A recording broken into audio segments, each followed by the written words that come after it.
I have a lot of TTRPGs. Add to that setting books and adventure modules across physical material and PDFs, and things really start to get ridiculous. So to combat this, I've created weekend one-shots. Once a month, I run a game for a group of interested and available friends that's a bit different.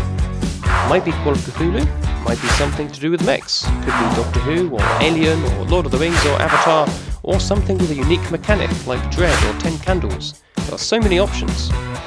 And along with all this, running of the games, I'll be here, documenting me and my players' experiences with them, as well as giving you a little background into each system's mechanics and its history. So, if you want to learn about some cool new TTRPGs and settings, or just need something to listen to whilst performing the mundane tasks of everyday life, this is hopefully the place for you. Welcome to Weekend One Shots.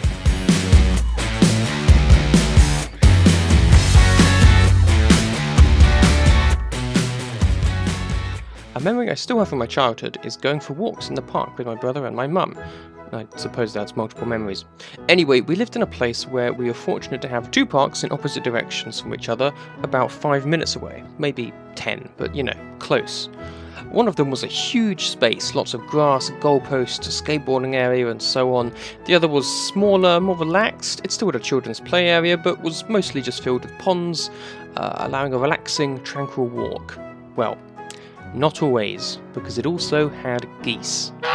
Particularly Canada geese, these not native to the UK but being introduced in the late 17th century by King James II, and it's safe to say they are now everywhere.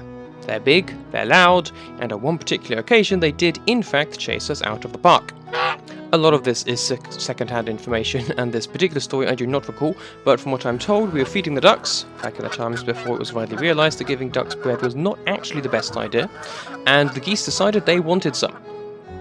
Now, they didn't do much, they aren't too fast, but me being maybe 4 at the time and my brother being in a pram, neither were we, and geese can be very loud. We escaped, of course, and headed home, but hearing that story and small interactions with them in the years since has reminded me how much of a, albeit entertaining, menace geese could be. Fast forward to 2019, when the Untitled Goose Game was released, and it seemed as though this was a more general experience, not just with Canada geese, but an awful lot of types of geese, or at least that would be the perception. If you have no idea what I'm talking about, Untitled Goose Game is a video game released in 2019 by developer House. You control geese, or a goose, and if you're playing with someone else then geese, I suppose, who cause havoc for inhabitants of a quintessential English village, stealing things, breaking stuff, and usually honking a lot. The game was well received, selling over 1 million copies by the end of 2019, and winning a number of awards including Golden Joystick's Breakthrough Award and the DICE's Game of the Year and Outstanding Achievement in Character for the Goose. I myself played it in co-op with one of my friends in the late 2020, early 2021, during the indoor times, and it was a lot of fun. At its core, it's a puzzle game where you need to perform a number of tasks to cause havoc for whichever villages you are currently in the presence of. There's no dialogue, just honking and grumbles, and the music really adds to the simplistic nature of the chaos you are causing. There also isn't any real danger. The town inhabitants never get badly hurt by your antics, a la Buster Keaton, and the worst they can do is chew you away. It was good, harmless fun that I would highly recommend if you like fun puzzle games. You can find it on Steam, Switch, and I think most consoles at this point. Fast forward again to early 2023, and my friend asked me, could you make a TTRPG with geese, as they just in general like geese, and I thought to myself, maybe? I started work on the Unnamed Goose RPG, spending a few hours coming up with some initial concepts, some ideas for stats and having some kind of chaos mechanic, but lost steam when trying to figure out what it was. Was it D&D with geese, or Untitled Goose Game in a TTRPG setting? I put a hold on it for a little while to think over the concept, but during that time, I saw this pop up on my Kickstarter feed. One Honk Before Midnight, a goose-based TTRPG system and adventure. That's a mouthful. So, that's a really long and roundabout way of saying this video is going to be about a very new TTRPG this week, One Honk Before Midnight. System? Simple. Quality of the book? Great. Artwork? Near perfect. Humour? Very much intact. There isn't much to say about the history of this, as it's only just been released in the past couple of months. It was created by Jack Dixon and published by The Pocket Workshop, and that'll be linked below. This is the first time I've talked about a TTRPG so soon after its release, so it will sort of double as a review, I guess. In short, it's great. I'll show you a quick flick through the book. It's short and sweet, made of high quality card, the colours look great, the art is pretty, and it's just fun. The book is very well laid out, explains its rules coherently and in a way that is easy to understand and pick up, and it's just really charming. The humorous one-liners and examples, some of the notes that if you aren't paying attention to you'll miss are just really clever and made me chuckle whilst reading through the rules and the adventure. The book itself is less than 30 pages long, split pretty evenly down the middle, with the first half being the rules and the second half being the start adventure. But this is no way a bad thing. The rules are concise and the adventures are good length. The book simply doesn't need to be longer. It gives you the rules, it gives you some suggestions for making your own adventures, shows you how to make a goose, drops the adventure, and ends. Perfect. I love me a hefty tome with a rulebook, but something like this, now and again, that's very nice too. So I've mentioned the simple rules quite a few times now, I think, so let's get into those. This system uses the Honk system. Genius, wish I had thought of that. So Honk is of course an acronym for Heroic, Observant, Nimble, and Chaotic. With a K. You can probably figure out what most of these are, but Heroic is foolhardy and protective, Observant is smart and perceptive, Nimble is agile and stealthy, Chaotic is free-spirited and unhinged. Love it. The system uses the standard D6, 1 to 3 is a failure, 4 to 5 is a partial success, and a 6 is a full success. We've seen it before. 2+ successes is good luck, 2+ fails is bad luck, which can cause other benefits or some negative, either immediately or at a later point. You can give bonus die depending on circumstances, and give inspiration die.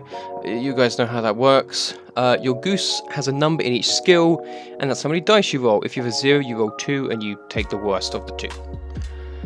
There are also group rolls though, where your gaggle, your party, works together. There's a collective group roll where the die type is determined by the GM, the Goose Master. Again, amazing. All players add however many dice they have in that skill, and all the dice are rolled. No 6s is of course a failure, 1 6 is a partial success, 2 or more is a success. And then there are critical group rolls, where you again choose the skill being rolled and all the geese roll the dice, but this time it's just straight 1 to 3 is a fail, 4 to 6 is a success. You compare which geese succeeded and which failed, and if at least half the geese rounded up and succeeded, that's a success. I've not entirely figured out, in my mind at least, the difference between the two. But yeah, that's a small thing. The start adventure does differentiate them, so I probably need to go and have a look at that again and figure that out for myself. You then have opposed rolls for, comedic attack scenarios or standoffs, things like that. No one actually gets hurt, it's a goose game, where you roll against whatever's attacking you, and whoever does better wins. And that's most of the mechanics, apart from one, which is the danger level. This is kind of like the stars you get in GTA. You start at 0, and the more you fail rolls, the more chaos you cause, and the more annoyed the villagers become, until one of the geese triggers the danger level 5, and the villagers have had enough and chase that goose out of the town. That is the escape goose. And there you have it. Now, the geese do have a couple of mechanics of their own, so we'll go over making a goose quickly. This is a very quick and easy process, which makes sense, as you have to make a new goose mid-game if you are chased out of the village. First off, you roll or choose your type of goose. There are 6, each with a different set of honk stats. There's the Canada goose and the grey-leg goose. My favourite, though, of course, is the silly goose, which is a 4 in chaos, and that's it. It's certainly the most dangerous form of gameplay, but pretty chaotic, as usually the scores only go up to a 3, and this one gets a 4. But everything else it is rolling, at disadvantage, essentially. After this, you choose or roll a d20 to choose an ability and a hidden power. Your ability gives you a bonus to one particular roll, for example getting an extra die when rolling observation to look for and notice things, and then your hidden power is a single use ability. It's very powerful and usually very silly. For example, making it rain even indoors very briefly, or reducing the danger level by going for a swim. I believe that one was called Webbed for Your Pleasure. So fun effects that you can use without rolling anything that can really turn a situation around. As you can see, it takes maybe 2 minutes to make your own goose, so even if you're chased out of Stafford-on-Gander, the location the adventure takes place in, if the GM, the Goose Master, wants you immediately back in the game, you can be, pretty much. And honestly, that's a pretty thorough breakdown of the rules in their entirety. It's a simple system, but that's in part why it works. No complex mechanics to get in the way of playing a silly goose game full of chaos. So let's talk a little more about said chaos in regards to playing the game and the one-shot included in the book, also called One Honk Before Midnight. It's a simple collect the magical items to summon the ancient beast scenario, with you being geese collecting the town treasures during the annual village giant vegetable competition in order to bring about the return of the feathered one, with all kinds of antics that you may expect. I'm not going to fully spoil the story or the scenario too much, but if you want to go into the game and enjoy the full experience with no spoilers of any kind, then maybe stop here, go get it and play it with your group, and then come back. I don't mind. Seriously, I don't. I already appreciate it if you stuck with me this long. Oh hey, if you wouldn't mind liking and subscribing, that'd be cool. Feels odd to ask, but I'm sure you all know the YouTube creator spiel at this point, so back to geese. There are 3 items the geese need to find in this fictional quaint English village, and each one will require various plans and hijinks to accomplish. Each item is in a different location with a little bit of story attached to build out the world just a little more, and there are also a number of encounters you can roll in the centre of town for some more chaos to give the geese some more things to get involved in between these larger parts of the adventure. In the end, whether your party succeed or not, the ending is great and probably not what you expect, but perfectly fitting for a fun game and some wacky bird menaces. I've played through nearly half of it with my group currently. They've done the intro part, got one of the 3 items, and done one of the random encounters. I guess you could call them random encounters. And sure enough, it has been silly chaos. One of the 3 players is a silly goose, which means running anything but chaos is going to very quickly cause problems, but also means that they've been consistently trying to find the most chaotic way to accomplish things so that they could use that 4 dice roll bonus. The game is fun and easygoing, I guess, from a certain point of view, despite it being chaotic, because as the GM there isn't lots to remember and barely any rolling you need to do. The biggest challenge is figuring out the outcomes of what the players want to try and do. The one-shot gives some suggestions as to what they may do in a certain scenario, but you know what players are like. So they may try something completely unexpected, and if they do, you need to figure out what that looks like and what consequences there may be if they fail. And that really is the key at the end of the day. The game is as fun as you and your players' ability to come up with crazy ideas and then implement them. If you're a group who's big into mechanics and power scaling and less so RP or the creative thinking side of things, this may not be for you. Nothing wrong with that being your thing, of course, but you might get less enjoyment out of this than others. But on the flip side, it may be a gem that you and your group really enjoys as it's so different to what you normally play, whether in mechanics, tone, setting, or all of the above.